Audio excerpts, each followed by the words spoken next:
सदक़ल्लाहुल अज़ीम व बल्लगना रसूलुहुन नबियुल करीमुल अमीनुर रऊफ़ुर रहीम व नहनु अला ज़ालिका लमिनश शाहिदीन वश्शाकिरीन इन्नल्लाहा व मलाइकतहु युसल्लूना अलन नबी या अय्युहल्लज़ीना आमनू सल्लु अलैहि व सल्लिमू तस्लीमा।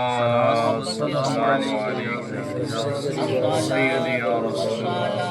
अलैका या सय्यदी या रसूलल्लाह व अला आलिका व अस्हाबिका या सय्यदी या हबीबल्लाह।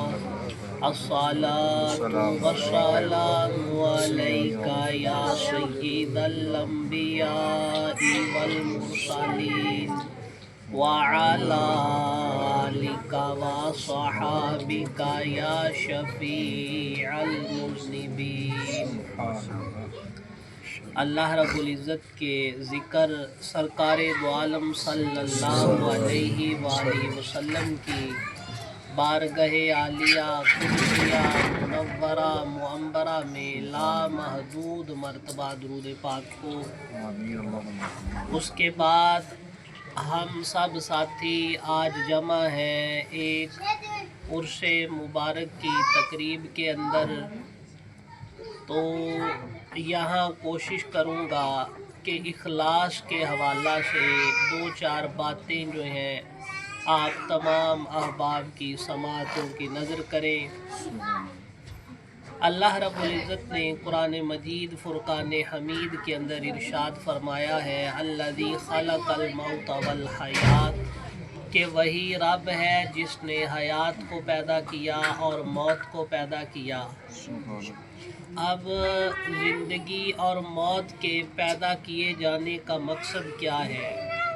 मकसद ये है लियब्लुवकुम अय्युकुम अहसनु अमला, ताकि वो रब्बे करीम ये जान सके कि तुम में से अच्छे आमाल कौन करता है।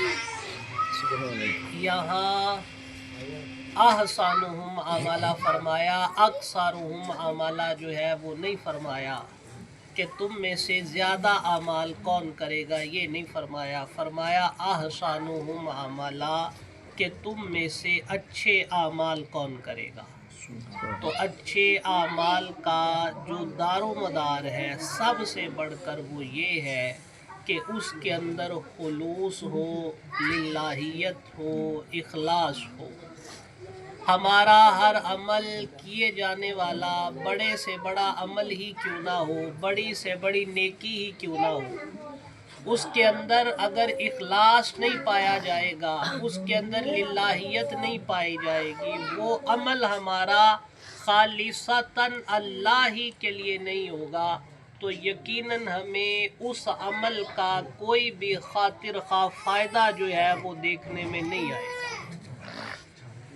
हदीस कुदसी है, सरकार दो आलम सल्लल्लाहु अलैहि वसल्लम ने इरशाद फरमाया कि कल क़यामत के रोज़ अल्लाह रब्बुल इज़्ज़त की बारगाह के अंदर एक शख्स हाजिर होगा और उससे पूछा जाएगा बताओ क्या करते आए हो। वो कहेगा या बारी ताला जितनी ज़िंदगी तूने दी मैं कुरान पढ़ता आया, कुरान पढ़ाता आया, कुरान की खिदमत करता रहा। तो अल्लाह रब्बुल इज़्ज़त फरमाएंगे तेरा ये अमल करने का मकसद ये था कि लोग तुझे बहुत बड़ा कारी कहें, लोग तुम्हारी किरत के लोग जो हैं वो चर्चे करें। तो फिर फरमाया कि इस बंदे को जो है वो जहन्नम में डाल दो, लिहाजा तुम्हारी नीयत ये थी कि लोग मेरी वाहवाही करें, लोगों ने वाहवाही कर दी, अब तेरा अजर जो है वो कोई नहीं। फिर दूसरा बंदा आएगा, उससे पूछा जाएगा बताओ सारी ज़िंदगी क्या अमल है, क्या करके आए हो। कहेगा या बारी ताला तेरे दिए गए माल से सखावत करता रहा, तूने जो अता किया तेरे नाम पे बांटता रहा, तकसीम करता रहा। तो अल्लाह रब्बुल इज़्ज़त फरमाएंगे तेरा इस माल को तकसीम करने का मकसद और सबब ये था کہ لوگ چوکوں میں کھڑے ہو کر تیری سخاوت کے چرچے کریں، لوگ کہیں کہ واہ فلاں بڑا سخی ہے۔ تیرا مقصد یہی تھا کہ لوگ تیری سخاوت کی واہواہی کریں، اس کے پیچھے میری رضا، میری خوشنودی حاصل نہیں تھی۔ تو لہٰذا اب لوگوں نے تیری واہواہی کر دی، اب میرے پاس جو ہے وہ تیرے لیے کوئی اجر نہیں، فرمایا اسے بھی جہنم میں ڈالو۔ تیسرا شخص آئے گا تو وہ کہے گا یا باری تعالیٰ میں ساری زندگی جہاد کرتا رہا، تو اللہ رب العزت فرمائیں گے تیرے جہاد کرنے کا مقصد یہ تھا کہ لوگ تجھے بڑا غازی، بڑا مرد مجاہد، بڑا دلیر، بڑا جوان مرد کہیں، لوگوں نے کہہ دیا، لہٰذا تیرے جہاد کے پیچھے مقصد جو ہے میری رضا حاصل کرنا نہیں تھی، تو لہٰذا تو نے میری رضا کے حصول کو چھوڑ کر دنیاوی نام مرتبے کی وجہ سے جہاد کرتے رہے، تو لوگوں نے تیرا نام مرتبہ لے لیا، تو اب جو ہے وہ میرے پاس تیرے لیے کوئی اجر نہیں، فرمایا اس بندے کو بھی جہنم میں ڈال دیا جائے گا۔ تو دیکھیے اتنے اعلیٰ جو ہے یہ تین کام، قرآن پڑھنا پڑھانا، قرآن کی تلاوت، اس کے علاوہ جہاد کرنا، سخاوت کرنا، ان کاموں کے اندر بھی اگر خلوص اور للہیت جو ہے وہ نہیں پائی جائے گی تو اللہ کے نزدیک یہ ماجور ہونے کی بجائے جو ہے وہ انسان کے اپنے لیے ہی جو ہے وہ پریشانی کا باعث بن سکتا ہے۔ تو جو بھی عمل کرے، چھوٹے سے چھوٹا عمل کیوں نہ ہو، اس عمل کے اندر کوشش کریں کہ سب سے پہلے اللہ کی رضا جو ہے وہ شامل ہو، اللہ کی رضا، اللہ کی مرضی، اللہ کی خوشنودی حاصل کرنے کے لیے بندہ کرے تو یقیناً وہ عمل جو ہے انسان کو بڑے سے بڑا فائدہ بھی دے گا۔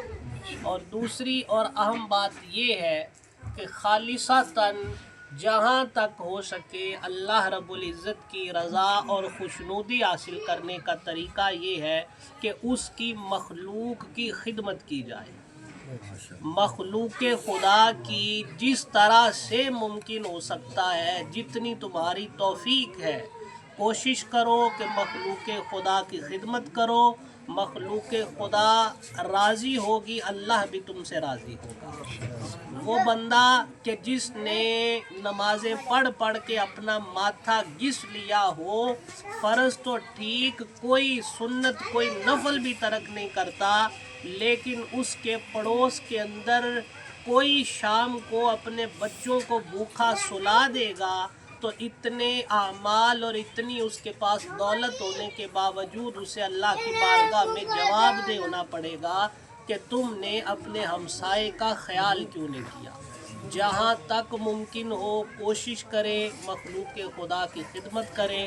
اللہ پاک ہم سب کو مخلوق خدا کی خدمت کرنے کی توفیق اپنے فضل اپنے کرم سے عطا فرمائے۔ وآخر دعوانا الحمدللہ رب العالمین۔